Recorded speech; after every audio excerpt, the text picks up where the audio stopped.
Good afternoon, everyone. I apologize for our tardiness. I was with the President. Let me begin with a few scheduling announcements today. President Trump will travel to Scotland, where he will visit both Turnberry and Aberdeen from July 25th to July 29th. During the visit, President Trump will meet again with Prime Minister Starmer to refine the great trade deal that was brokered between the United States and the United Kingdom. And the President and the First Lady will travel to the United Kingdom for an official state visit from September 17th to September 19th later this fall. This will mark a truly unprecedented second state visit for President Trump, and he is honored and looking forward to meeting with His Majesty the King at Windsor Castle. There has been a wave of positive economic news over the past week, which I would like to highlight today. Joe Biden's inflation crisis has been defeated. Prices paid to American businesses for goods and services were flat in June, which is lower than all 50 forecasters in the Bloomberg survey predicted. And core inflation, which is the best measure of inflation, came in lower than expected again in the month of June. Since President Trump took office, core inflation has tracked at just 2.1% overall and has come in below or at economists' expectations every single month. Wages are growing at a strong pace and prices are falling for everyday Americans. We also saw prices for new and used vehicles and airfares drop last month. In addition, prices for gas, fuel oil, energy commodities, hotels, airfare, public transportation, and fresh vegetables are all down over last year. As we said all along, trust in President Trump. The American dream is back, and everyday families are already reaping the benefits of this incredible economic turnaround in just 6 months. President Trump has ended the era of economic surrender and implemented powerful tariffs to stand up for our workers and businesses and rebalance America's trading agreements. Despite all of the doom casting from the so-called experts claiming that these tariffs would be the end of the world as we know it, the opposite has occurred.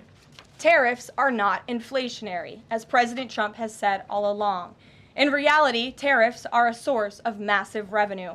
We're seeing trillions of dollars in private investment pour into our country right now because the companies around this world want to make their products right here with American labor and not have to pay any tariffs at all. Customs and tariff revenue has already totaled more than $113 billion since President Trump entered office, helping to lead a budget surplus in June for the first time in nearly a decade. We are truly entering a golden age as a result of these pro-growth and America First trade policies. On another matter, yesterday in the East Room, the President was proud to sign the Halt All Lethal Trafficking of Fentanyl Act into law, surrounded by angel families to help finally end the devastating fentanyl crisis that has ravaged millions of Americans. Under the Halt Fentanyl Act, anyone who possesses, imports, distributes, or manufactures any illicit fentanyl-related substances will be subject to criminal prosecution in the same manner as any other Schedule I controlled substance. This legislation will close the loopholes that criminals use to skirt around the law and make it easier for law enforcement to prosecute vicious traffickers who peddle poison in our communities. President Trump has always made tackling the drug crisis a top priority, and this important bipartisan legislation further follows through on that commitment. The complete and total success at our southern border that many in the media in this room continue to ignore is another example of the President keeping his word to families who have lost loved ones due to fentanyl, and it's another win for the American people. Customs and Border Protection just released the final operationalized stats for the month of June, and I must highlight some of these incredible numbers. There were only 6,072 Southwest apprehensions in June, 15% lower than the previous record that this president set in the month of March. To put that in perspective, the Biden administration routinely saw the same number of encounters in a single day, and on many days, that number was more than 10,000 apprehensions at the Southwest border. There were also 0 illegal aliens released along the Southwest border for the second consecutive month in a row. President Trump promised to end the illegal alien invasion, and he has delivered on that promise to the American people in record time. With the border sealed, deportations are ramping up. This past weekend, our brave ICE agents were arresting violent criminal illegal aliens all across the country.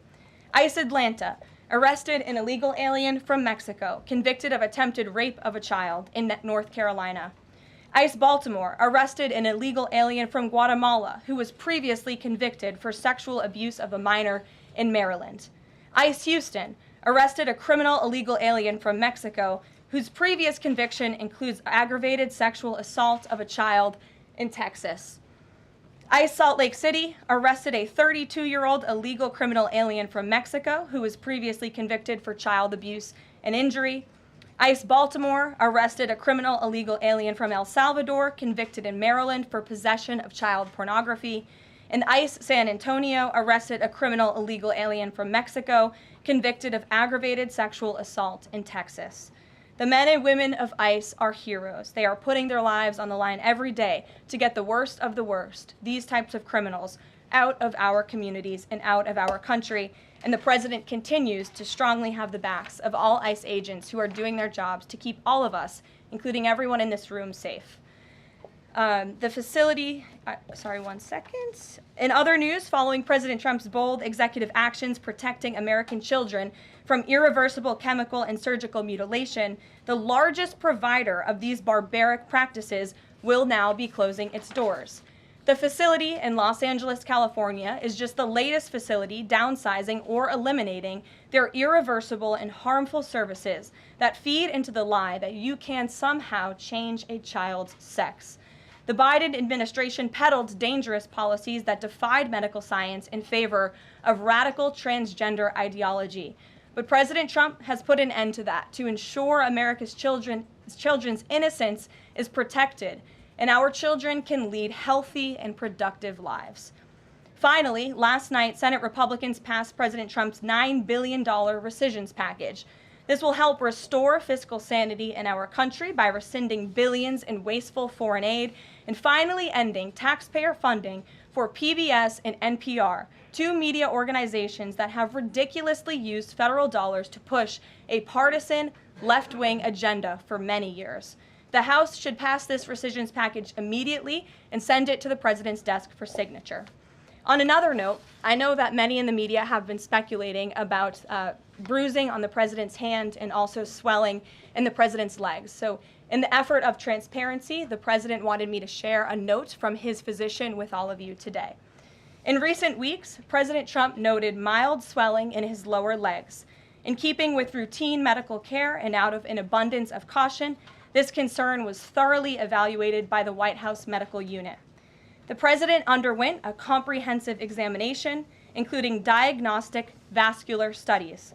Bilateral lower extremity venous Doppler ultrasounds were performed and revealed chronic venous insufficiency, a benign and common condition, particularly in individuals over the age of 70. Importantly, there was no evidence of deep vein thrombosis or arterial disease. Laboratory testing included a complete blood count, comprehensive metabolic panel, coagulation profile, D-dimer, B-type natriuretic peptide, and cardiac biomarkers. All results were within normal limits. An echocardiogram was also performed and confirmed normal cardiac structure and function. No signs of heart failure, renal impairment, or systemic illness were identified. Additionally, recent photos of the president have shown minor bruising on the back of his hand. This is consistent with minor soft tissue irritation from frequent handshaking and the use of aspirin, which is taken as part of a standard cardiovascular prevention regimen. This is a well-known and benign side effect of aspirin therapy. And the president remains in excellent health, which I think all of you witness on a daily basis here. So the president wanted me to share that note with all of you. I'm happy to take further questions on it. We will provide the memorandum from the president's physician to all of you, as we always do.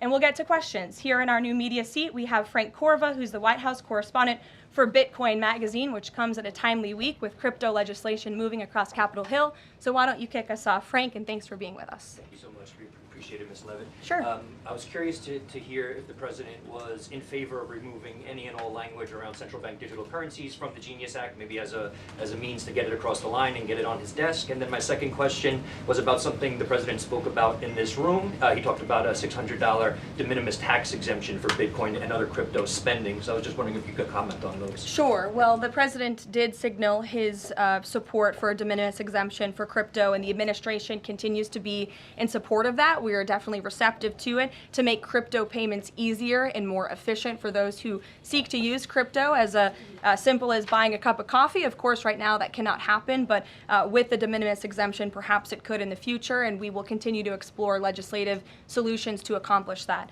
As for the central bank digital currency and the Genius Act, which you noted has passed through Congress and will be sent to the President's desk. I believe the House is voting on it. If they haven't, they should be passing it. We know we have the votes, and we expect it to get to the President's desk, and we are planning a signing ceremony tomorrow afternoon. All of you will get more details on that. This piece of legislation is going to make America the crypto capital of the world, and that's what the President promised. As for a central bank digital currency, the President opposes that. He made that promise to the American people on the campaign, and while it's not in this specific piece of legislation, he did sign a January executive order banning a central bank digital currency. The administration supports Congress's efforts to codify that executive order into law, and I believe there will be future pieces of legislation in regards to crypto that will be moving through Capitol Hill. The President looks forward to signing them, and he looks forward to the signing ceremony this afternoon. So thank you for being with us today. Sure. Jackie. Thank you, Karoline. There's been a lot of discussion about the Epstein files and the President's comments yesterday calling it a hoax. Can you clarify which part of the Epstein hoax is the hoax part? The President is referring to the fact that Democrats have now seized on this as if they ever wanted transparency when it comes to Jeffrey Epstein, which is an asinine suggestion for any Democrat to make. The Democrats had control of this building, the White House, for 4 years, and they didn't do a dang thing when it came to transparency in regards to Jeffrey Epstein and his heinous crimes. It was this President who directed the Department of Justice and the Attorney General to do an exhaustive review of all files related to Jeffrey Epstein, which they did. The Attorney General and the FBI, led by Pam Bondi, Dan Bongino, Kash Patel, these are great patriots, some of the most trusted voices in the Republican Party movement. It's part of the reason the President appointed them to these high law enforcement positions, and they spent many months going through all of the files related to Jeffrey Epstein, and they concluded what they found in that memo, which they drafted and they released. And so the President has been transparent. He has followed through on his promises to the American people, but he doesn't like to see Democrats and the mainstream media covering this like it's the biggest story that the American people care about. The President has been working so hard this week. On Tuesday, he went to Pennsylvania, where he secured $90 billion in investments for the Commonwealth, for the people of that state. After that, he came back to the Oval Office at 8 p.m. He went in there to whip votes to get the Genius Act signed into law. And because of his efforts, that bill is now going to be signed and passed. The following day, yesterday, he meets with a foreign leader, the King of Bahrain, to secure more investments into this country. And then yesterday afternoon, the President is in the East Room of the White House mourning with parents who have lost their children because of fentanyl, signing a bipartisan piece of legislation. And not a single cable network in this country took that event live and covered that event like they should. Those are the issues the President cares about. What could be more important to the American people than helping families who have lost their children? Those are the issues this President is going to remain focused on. I understand he wants to move on from this story, but you do have some prominent figures, including the Senate Majority Leader, the House Speaker, voicing support for the files to come out. Representative Massey collecting signatures that would force a discharge petition for a vote on the floor for this. It doesn't seem to be going away. What is stopping the administration from just redacting any sensitive information, grand jury information, and putting out what is appropriate so that the American people can decide and then let this story die? Well, in terms of redactions or grand jury seals, those are questions for the Department of Justice. Those are also questions for the judges who have that information under a seal. And that would have to be requested, and a judge would have to approve it. That's out of the President's control. He has said, in agreement with some of the leaders on Capitol Hill, that if the Attorney General and the Department of Justice come across any other credible evidence, they should provide that to the American people. The President has said that, and he agrees with them on that. Why did you fire Maureen Comey? The Department of Justice did, and I would defer you to them. Dasha. Has the White House been directly in touch with some of the MAGA influencers that are still not satisfied with the administration's handling? And has the message to them been similar to what the president has said, which is sort of either let this go or we don't need your support? Well, look, the president and this team are always in contact with the president's supporters, with voices of many kinds on both sides of the aisle. I think that's part of the reason this president is a great president, because he's willing to listen and hear other people's perspectives. But ultimately, he has led this country, not just over the past 6 months to historic success, but also through his first 4 years as president. And as the leader and the creator of the MAGA movement, he has led through these perilous times for our country based on instinct and in the best interest of the country. And as I always say, the American people should trust in President Trump. John, Fed Chair. go ahead, John. Thanks a lot, Karoline. The president on Monday announced that if there's not compliance with Russia within 50 days, there would be increased tariffs. Can you explain how that works, first of all? What happens if Russia doesn't end its war with Ukraine in 50 days? Well, in 50 days, as the president clearly laid out, if there is not a ceasefire agreement or a peace deal within that time frame, if Russia refuses to legitimately agree to a ceasefire, then they will face very steep tariffs, and they will also face secondary sanctions. So countries that are purchasing oil from Russia will be sanctioned as well, and of course that will do deep damage to Russia's economy. And I would just add that the president wants this war to end with a diplomatic solution. He's been pushing for it. This administration has spent many hours and a lot of time trying to solve this war very far away, but the president wants to stop the killing and he wants to save lives. As far Reagan, as the first part go of ahead. what you were saying, Caroline. Reagan, go ahead. I have two questions for you. It's just about, if I may, just about the tariffs, the first part. I get the secondary tariffs, but there was only $3 billion worth of trade between the U.S. and Russia in 2024. It's expected to be far less this particular year. On April the 2nd, both you and the Treasury Secretary said it's not necessary to apply any tariffs on Russia. You said that because of the lack of trade, it precludes, that was the word you used, any need for tariffs. Why now, and why do you think that that would make them cave and come to some sort of peace agreement as it relates to Ukraine? $3 billion is still a lot of money, John, and it's not just tariffs, it's the secondary sanctions as well that will be implemented in 50 days. Reagan. Thanks, Caroline. I have two questions for you. Sure. First on Congress. Congresswoman Salazar introduced legislation that would give some illegal immigrants in the country a path to citizenship. 10 Republicans signed on to what she's calling the Dignity Act.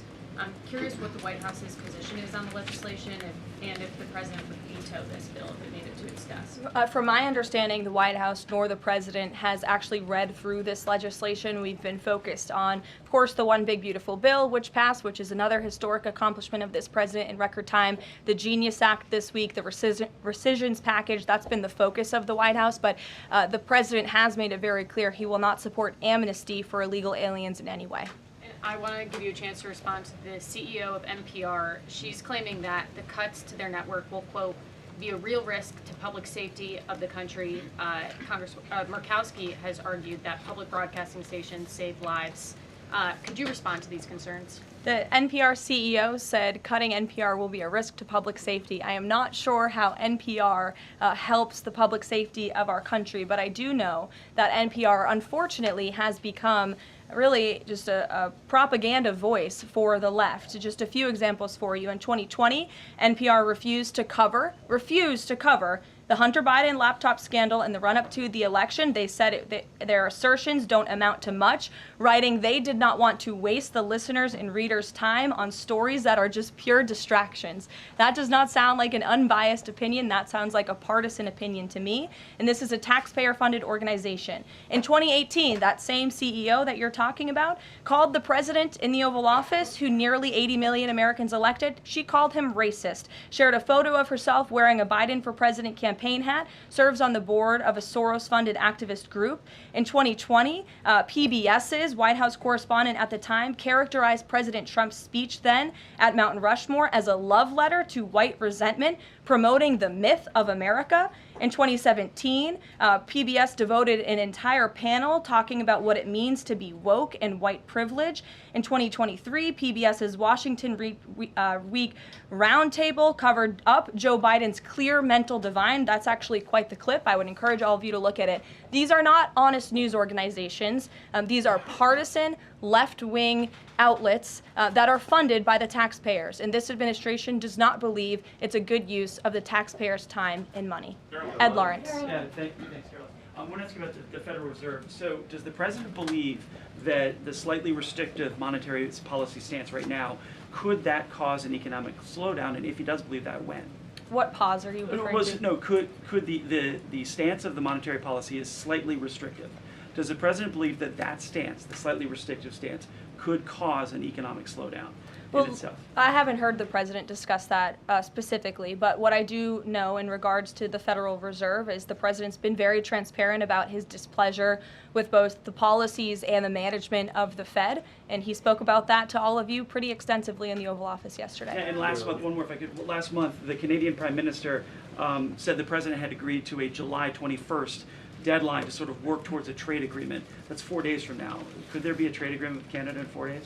Well, look, we'll see. The trade team continues to be very active in our conversations and discussions with Canada. The president himself has said, unfortunately, our neighbors to the north have been pretty difficult to deal with when it comes to matters on trade. But in trade, generally speaking, as you know, 25 countries have received letters thus far from the president directly with his big, beautiful signature on them, from Japan to Korea, South Africa, Kazakhstan, Malaysia, just a few countries, and Canada also received a letter for 35%.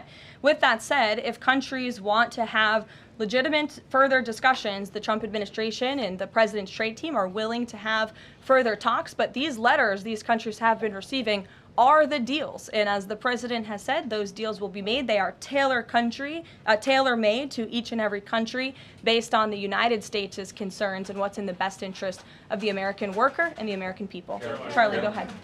Thank you, Karoline. No, I called on Charlie, but Deanna, you can go ahead too. Go ahead. The president said that he floated the idea of a special prosecutor in the Epstein case. Can you confirm that? And has he asked the Attorney General to do this, to appoint a special prosecutor to look it over? Well, the idea was floated from someone in the media to the president. The president would not recommend a special prosecutor in the Epstein case. That's how he feels. And as for his discussions with the Attorney General, I'm not sure. Deanna. Thank you so much. Do you know what the president's reaction was to Mike Johnson saying that he wants additional files released, the Epstein files? Was there a conversation with Mike Johnson about that following his comments? I won't discuss the president's private conversations with the Speaker of the House, but as I answered to Jackie's question earlier, the president has said if the Attorney General and the Department of Justice and the FBI have any more credible evidence in regards to Jeffrey Epstein's crimes, they should put that forward. He has called on them to do that. Sure. Thank you, Caroline. With a few days. I'll go to all of you, starting with the lady in the blue. Go ahead. With a few days to the August 9th deadline, how are the negotiations with Europe going? There's some sticking points. What are they? Can we expect a delay, or should we expect a deal soon? Well, I believe the deadline is August 1st. As for the European Union, they continue to be very eager in negotiating with our country for obvious reasons on ways to lower their tariff and their non-tariff barriers that we have long said harm our workers and our companies. So the president's trade team continue to be in talks with the European Union. Would he accept, or would he put forth a postponement of the August 1st? He's already said he will not. Caroline, Owen, go ahead. Caroline, good afternoon, Caroline. In Gaza today, Holy Family Catholic Church was struck by an Israeli shell. Yes. 3 people were killed, 10 wounded. What is the president's reaction to that church coming under fire? It was not a positive reaction. He called Prime Minister Netanyahu this morning to address the strikes on that church in Gaza, and I understand the Prime Minister agreed to put out a statement.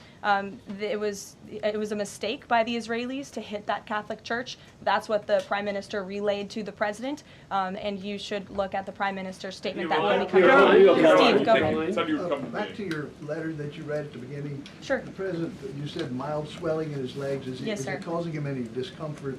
How are you treating it? Nope. No discomfort from the president at all, and you probably all see that on a day-to-day basis. He's working around the clock. As for the treatments, I can defer to the president's physician, and we'll get you this letter. I think it will answer all your questions. Caroline, there are reports that a Chinese-born banker who works in Atlanta for Wells Fargo is being prevented from leaving China. Has the president, is he going to bring this up with President Xi? Are you aware of the case? I'm not aware of the case, but I'm sure our National Security Council team is. Steve will get you some answers on that. Caroline. Thank you, Caroline. Two questions. So the first is that President Trump said that the Attorney General only gave him a brief overview of what was in these Epstein files. Does he have knowledge or an understanding of what is in the files related to Epstein that have not been released? Not to my knowledge, and that's a question for the Attorney General, as I said, and the President has told the Attorney General if they have any more credible evidence, they should release it. Is that evidence, would she have to run that by the President before she released it? I don't think so. He said if she has any more credible evidence, she should release it. Your Honor. Go ahead. Thank you. Go ahead, yes. Great. Thank you, Caroline. Two questions. One, today. And you can go ahead, Andrew. Don't worry. Today, tens of thousands of folks are rallying nationwide to honor the legacy of Congressman John Lewis. Meanwhile, Republicans in Texas reportedly are working to redraw congressional maps at President Trump's urging. How is President Trump reconciling his call to action for Texas Republicans with the legacy of Representative John Lewis? I'm not quite sure how the two things are related. I think the president would agree that John Lewis served our country for many, many years. It has nothing to do with the redistricting efforts that are currently underway by Texas Republicans to add seats to their legislature. They have the right to do that. The president spoke to the congressmen and women who serve the great state of Texas about it, but it's up to them and it's up to their legislature to get that approved. And Caroline, just a second question. Go Does ahead. the president support the Justice Department's request for just 1 day in jail for the officer convicted in Breonna Taylor's killing? And what message does he believe that sends to her family and to other families seeking justice in cases of police violence? I haven't talked to the president about that case. Go ahead. Just the president, when the president met the interim president of Syria a couple of months ago, he described him as a young, tough, attractive guy.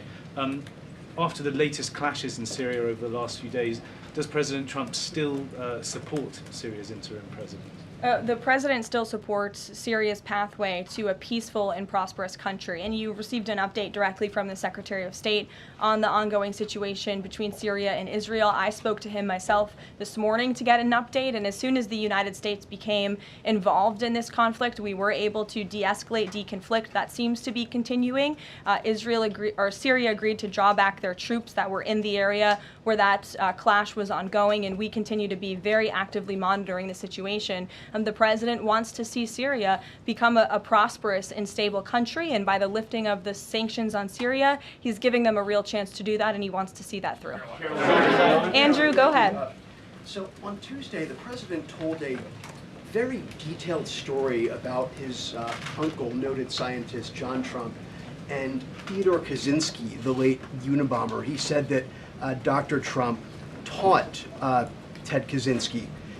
Ted Kaczynski was not identified as the Unabomber until 1996, 11 years after John Trump passed away. It would have been impossible for John Trump to have ever discussed the Unabomber with the president. So what was he talking about? And I have one follow-up.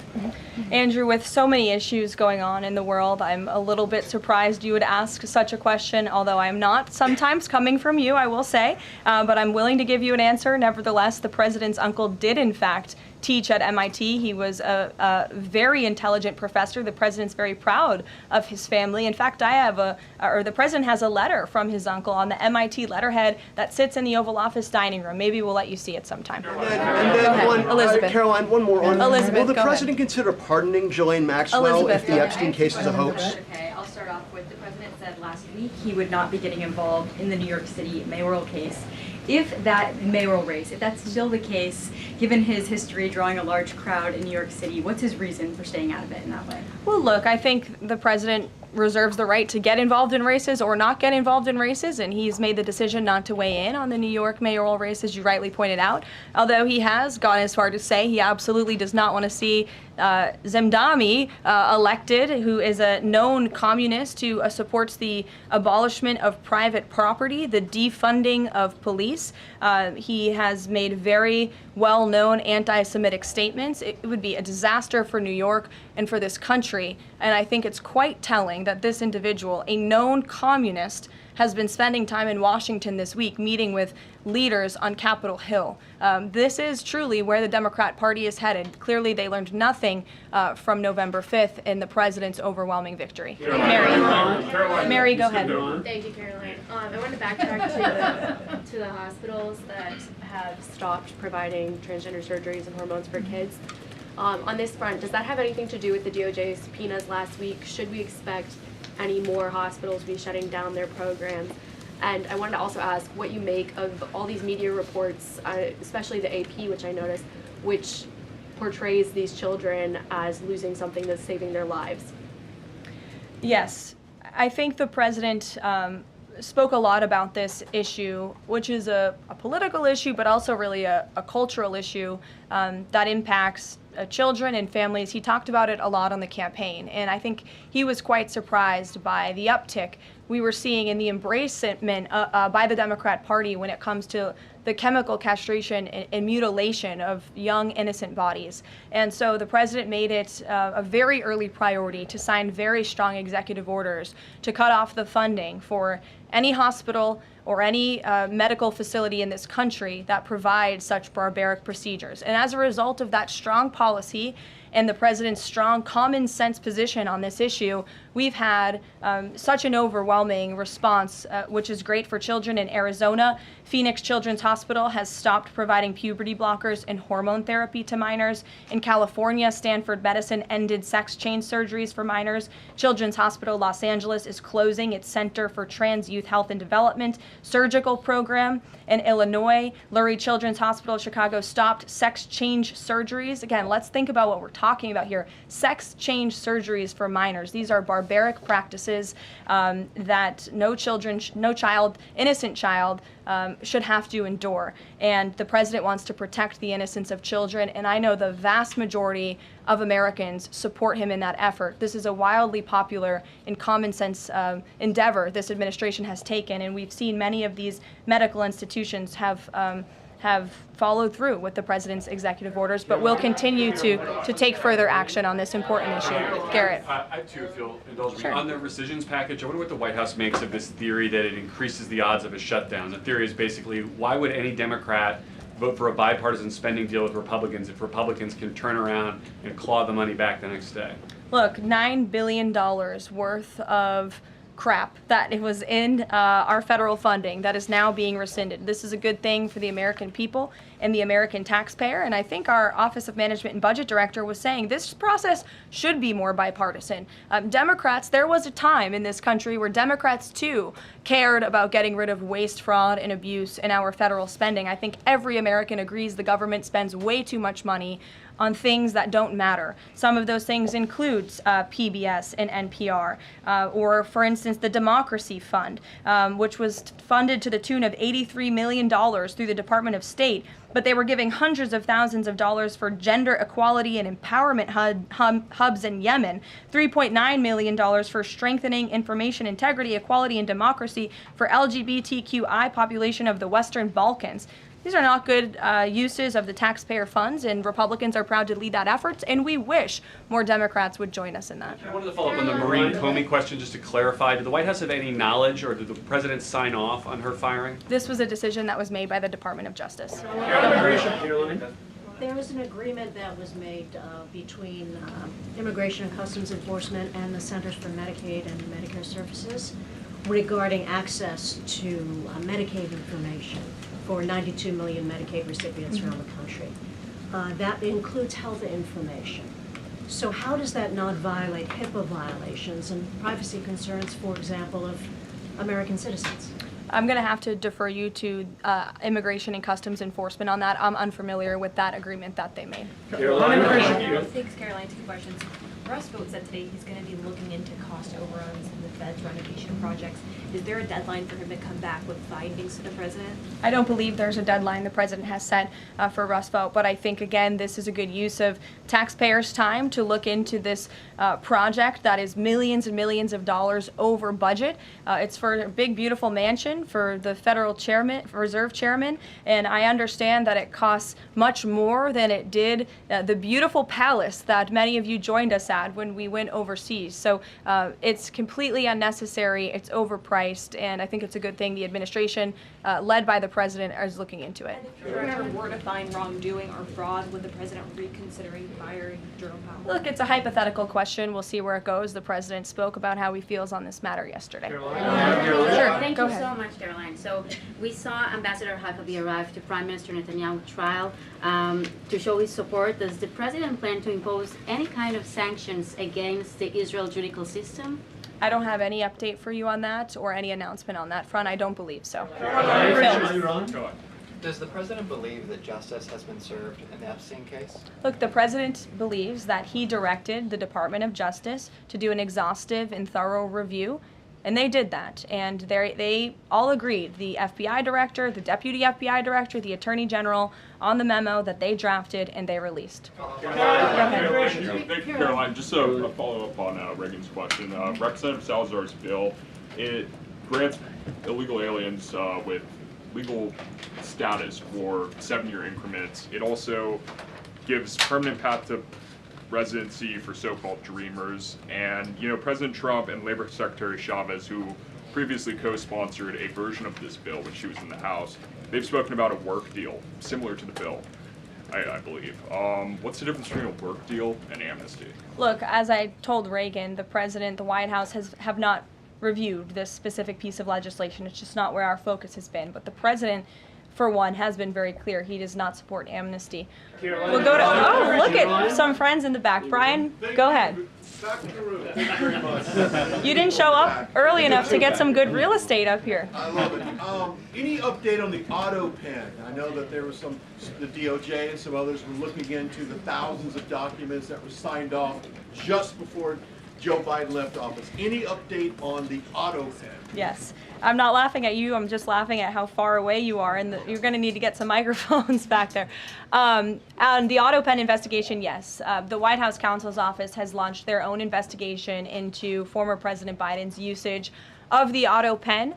We have requested some documents from the National Archives, and again, as I've said many times from this podium, and the president has said as well, it's incredibly important that we get to the bottom of who really was at the tip of the spear in the decision-making process here in the White House, because former President Biden himself admitted to the New York Times, I understand he never gave interviews when he was here, but now all of a sudden he wants to give one, and he said that he did not actually review every single pardon that he signed on his way out the door. That's incredibly concerning, and I can tell you it's something this president would never tolerate. This is a president who is signing things all the time. Any document that has legal implications, this president's signature is on it because he's the one making the decisions. It does not appear that was the truth in the previous White House, and I know the American people want to receive answers on who was running the show, because the decisions that were made in this place really destroyed our country, and we deserve to get to the bottom of it. Mark, in the back. Thanks. Some Christian groups are complaining that they are not able to get visas as quickly to travel to Israel, and it's been elevated to Ambassador Huckabee's station. Is the White House aware of that? Does it have any reaction to that? And is that part of the president's disappointment with Netanyahu's government? Look, I'm not aware of that, Mark, but I'm sure, again, our National Security Council is, and also the State Department. As you know, travel visas roll through Secretary Rubio's shop over there, whom we work very closely with. So we will check in on the matter. But I know overall, this president and the administration do want to streamline the visa process to make it easier for both Americans who want to travel abroad and people abroad who want to come to our country the legal way. Sure. Go ahead. I was going to the gentleman above you, but go ahead, Libby, and then you can go. Sorry. Okay.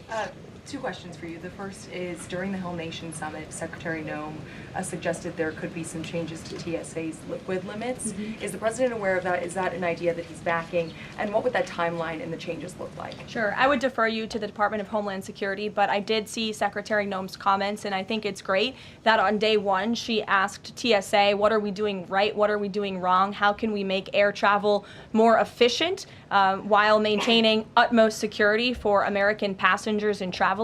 And I know they announced no more shoes, or you don't need to take off your shoes anymore at the airport, which I think is welcome news to all of us who travel a lot. But further guidance or decisions, of course, that's in the Secretary of Homeland Security's overview, and I would defer to her. And the other question for you is on Bondi and Burgum's trip today to Alcatraz. I'm curious what the funding is going to look like for that, and who the President does want to see incarcerated there, if it were to become. Sure. Well, this was an idea of the President. He spoke about it in May, and he directed his administration to review a reopening plan for Alcatraz if it is possible, which is why the Attorney General and the Secretary of Interior have traveled there today. They are touring the site, and if the Alcatraz prison is reopened, it would be under the purview of the Bureau of Prisons, and the Secretary of Interior also would play a big role in this as well. So they're there to review the site today, and I'm sure you'll hear more from them on it later. And just to follow up, Libby, on who the President wants to see housed in Alcatraz, the worst of the worst criminals in this country, both American criminals who convict heinous crimes, but also illegal alien criminals before deportation as well. Sure. Go ahead. The State Department yesterday urged the Chinese Communist Party to cease its campaign to eradicate Falun Gong, a peaceful spiritual practice. With the anniversary of this brutal persecution approaching, does the White House have a message for the CCP on this? Well, I will get you one, and we will get back to you. Karoline. Sure. Go ahead. We'll take. Go ahead, and then go ahead. Sure. I've never called on you. Why don't you go ahead? In the red tie. Me. Dr. Harper behind. Thank you. Yes. Go ahead. Go ahead. Me, thanks. Yes. Thank you, Karoline. Yes, you. What's your name? My name is Matias. Thank you. What's your outlet? I'm for Record TV, Brazil. Great. Brazil's President Lula recently said that President Trump was elected to govern the United States and not to act as the emperor of the world. And he also emphasized that Brazil is open to negotiation. I'd like to hear what you have to say about it, what the administration has to say about it, and specifically what areas are currently open to negotiation in the light of the 50% tariffs that were announced. Sure. The President is certainly not trying to be the emperor of the world. He is a strong president for the United States of America, and he's also the leader of the free world. And we've seen a great shift across the entire globe because of the strong leadership of this president. In regards to Brazil, the President sent a letter to Brazil announcing their new tariff percentage. He also directed our USTR ambassador, Jameson Greer, to launch an investigation of Brazil under Section 301 of the Trade Act of 1974, designed to address unfair foreign practices that are affecting U.S. commerce. For years, we know Brazil's digital regulations and weak IP protections have undermined U.S. tech and innovative companies, and their tolerance of illegal deforestation and other environmental practices puts American producers, manufacturers, farmers, and ranchers who follow better environmental standards at a competitive disadvantage. So this president always acts in the best interest of the American people and the United States of America, and he will continue to do so. Thank you very much, everyone. We'll see you later. I appreciate the enthusiasm today.